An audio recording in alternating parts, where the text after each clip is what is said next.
The 7 things you should be talking about today. Number 7. Alabama Republicans are working on multiple issues regarding religion in the legislature. This includes a bill by State Representative Susan DeMois, a Republican out of Hoover, which would require mandatory elective credit for release time religious courses. Now, what does that mean? It means that you can leave the school, take some religious courses, and get high school credit for it. Okay, if the parents want their kids to do that, I don't see any problem with it. So, of course, you're getting some of this response about, well, what if they want to have satanic cults? Okay, fine. If you want to send your kids to a satanic cult, go right ahead and do that, you lunatics. I mean, whatever the issue is. Jefferson County already allows schools to do this, and there's nothing wrong with this. I think it's a completely reasonable thing. Also, the 10 Commandments up in the classroom, yeah, they're still freaking out about that too. Why? I have no idea. Number 6. Felon and former Health South CEO Richard Scrushy, after serving nearly 7 years in prison with former Alabama Governor Don Siegelman for a 2006 bribery conviction linked to 500,000 in donations for Siegelman's lottery campaign.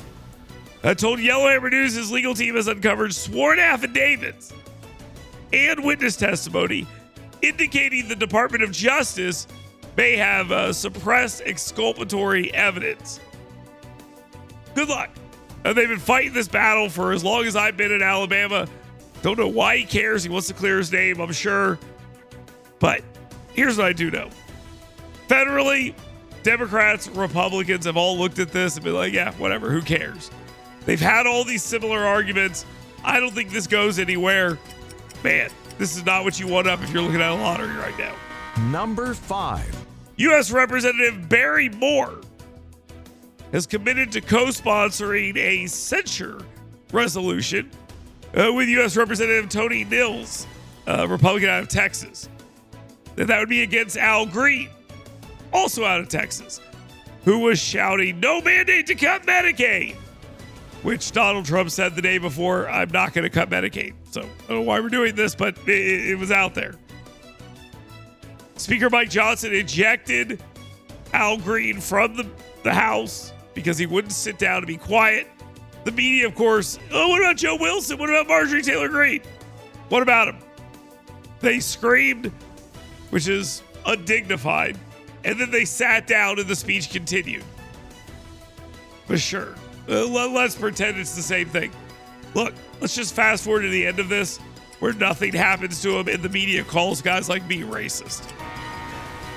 Number 4. Alabama Republican Party Chairman John Wall, alongside Alabama Speaker of the House Nathaniel Ledbetter and State Representative Danny Garrett, revealed a $191.6 million tax relief package of 4 bills that will be introduced today, focusing on cutting the state grocery tax by an additional 1%, enhancing retirement withdrawal exemptions for seniors, increasing standard and dependent deductions on income taxes.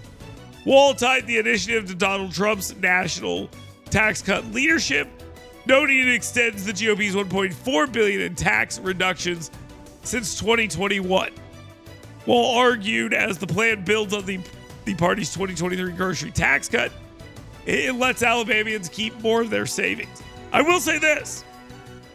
Nothing in here about the overtime tax cut being extended. Watch that story.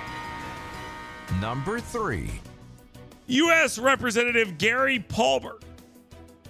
Talked to him yesterday here on this program. The Republican out of Hoover had a pretty busy day yesterday. After we got done with him, which we'll talk about here in just a minute, he was confronting Democratic mayors like Eric Adams of New York, Mike Johnson of Denver, Brad Johnson of Chicago, and Michelle Wu of Boston at an oversight committee hearing, arguing that their sanctuary city policies, they're letting people in and causing problems. Now we have the Lincoln Riley Act because of this kind of stuff. They were very indignant. They said it's not their fault. How dare you? Gary Palmer laid it out pretty well. Every crime committed by someone in the United States illegally is a crime that would not have been committed. Lincoln Riley, Ruby Garcia, Rachel Morin, Jocelyn Nunga Gray, all these people would still be alive if you guys did your jobs. Number 2. Ukraine needs to come along and get on board. That's another thing U.S. Representative Gary Palmer said, this time on this program. He expressed hope that Ukrainian President Vladimir Zelynsky would embrace President Donald Trump's mineral deal outlined in a week where it was pretty chaotic. Pretty chaotic. You saw the dust up between Zelynsky and Trump at the White House, and it's pretty clear what Gary Palmer wants. He wants a pre-World War II British Lend-Lease model leveraging Ukraine's rare earth elements. Palmer faulted Zelensky's Oval Office misstep, alleging United States Senator Chris Murphy, a Democrat from Connecticut, egged him on and messed up the deal. Quote, there is no way for them to win this war. He's right. He wants this dealt with just like everybody else. And now time for the number 1 thing you should be talking about today. Donald Trump. Yep, let's talk about it. Who boasted regularly about the issues involving, let's just talk about this, the situation with members of Congress hitting him on tariffs. And it wasn't just members of Congress. The media went completely nuts about this, and so did automakers. And now Donald Trump appears to have sort of backed down on some of these tariffs. And that's unfortunate. And I'll tell you why it's unfortunate. One, you got all the negative that was going to come. And what was that negative? The negative was, in my opinion, pretty clear.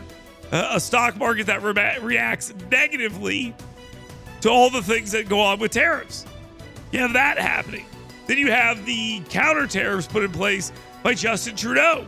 You're going to have some other counter tariffs put in place by the Mexican president. But Donald Trump then backs down on the auto manufacturing part of this. Did he cave? Did he collapse? Did he do all these things? You could say all of that. Yeah, there's real issues with that. But now you're having evidence of West Wing debates. The Commerce Secretary going out and going on television and saying, no, we're going to change our minds on this. All of that is bad. And I'll tell you why it's bad. It's bad because what's happening here is that it weakens Donald Trump's position on every tariff issue. If you go out and you back down on 25% auto tariffs to Canada and Mexico, then every time you threaten a tariff, why is anyone going to believe you? Why are they going to believe you if you have decided already that you're not going to stand firm on these things? That's a problem. That's a real problem. And I think Donald Trump is going to have to figure out a way to, if he's going to play the tariff game, he needs to play it to the end, not play it until somebody complains, because they're going to complain about everything he does. He's got a little bit of a tin ear sometimes. And this is part of that problem with being like that. Because if you are not willing to stand by what you're doing and stand by it really, really hard, then people are going to be able to push you off that position. That's a simple fact. And unfortunately, that's exactly what it looks like happened here. Let's take a quick time out here. We will return. We'll talk about some of these issues and more. We will also have Sam Gavan with us a little later in this hour. So stay tuned as my voice degrades into hell. You can obviously send my voice straight to hell as well. Talk or text at 205-545-9950. You can get your questions in for 10 with him as well. We got a lot going on here today, and if I make it, should be an interesting one right here on the fastest hour of radio anywhere on your radio dial. You're listening to News and Views with Dale Jackson.